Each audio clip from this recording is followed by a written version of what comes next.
Génesis capítulo 12, versículos 7 y 8 dice: Y apareció Jehová a Abraham y le dijo: A tu descendencia daré esta tierra. Y edificó allí un altar a Jehová, quien le había aparecido. Luego se pasó de allí a un monte al oriente de Betel, y plantó su tienda teniendo a Betel al occidente y Ai al oriente, y edificó allí altar a Jehová e invocó el nombre de Jehová.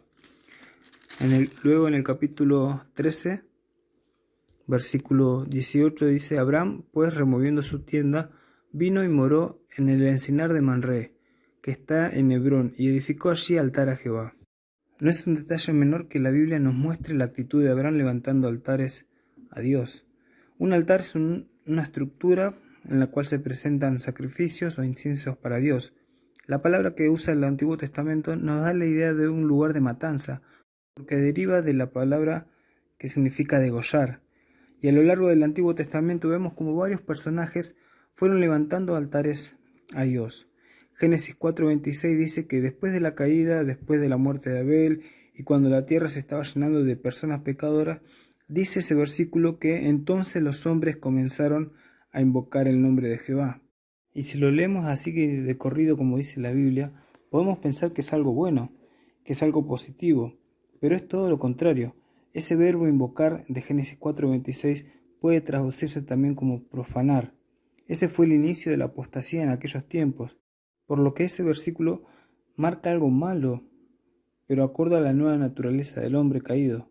Muy pocas personas invocaban realmente a Dios, pero muchos otros se inclinaban por la idolatría y se crearon dioses falsos, y prepararon sus altares para esos dioses falsos.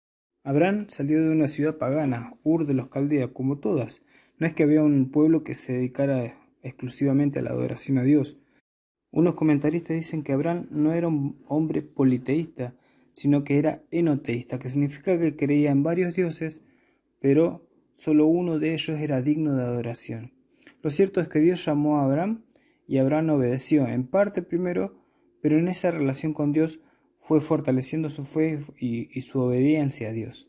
No encontramos que Dios le haya dicho a Abraham que levante altares, pero en el versículo 7 dice que Dios se le apareció en Siquem cuando Abraham llegó a la tierra que Dios le iba a mostrar. Dios se le aparece ahí y le hace la promesa de darle esa tierra no solo a él, sino también a toda su descendencia.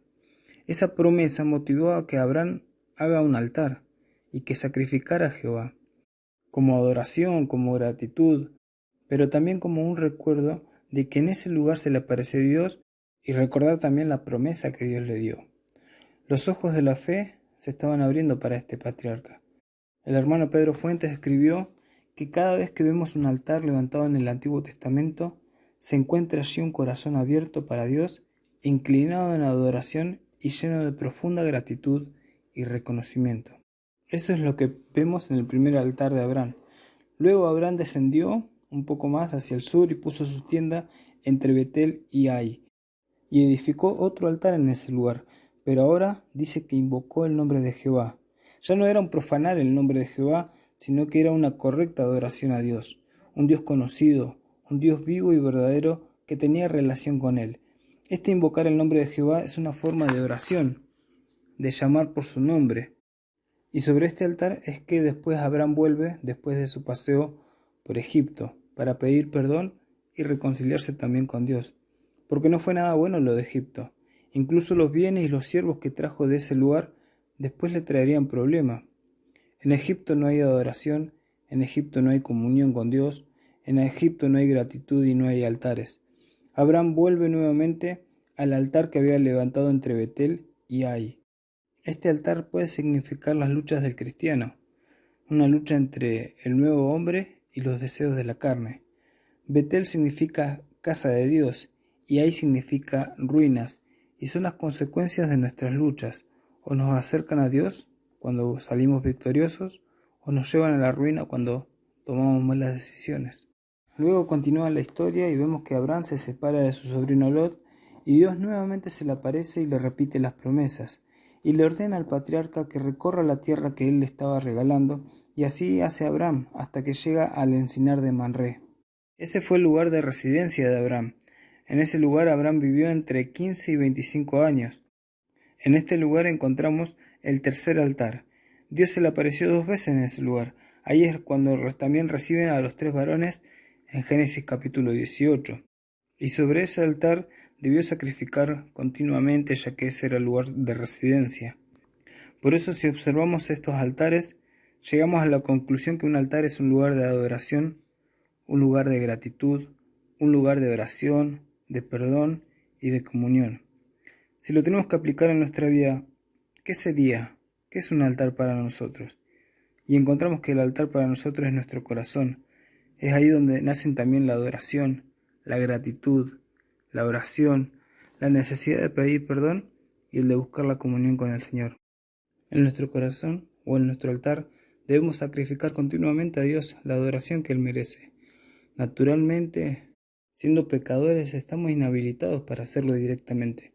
Necesitamos un medio, y gracias a Dios lo tenemos, y es su Hijo, el Señor Jesucristo.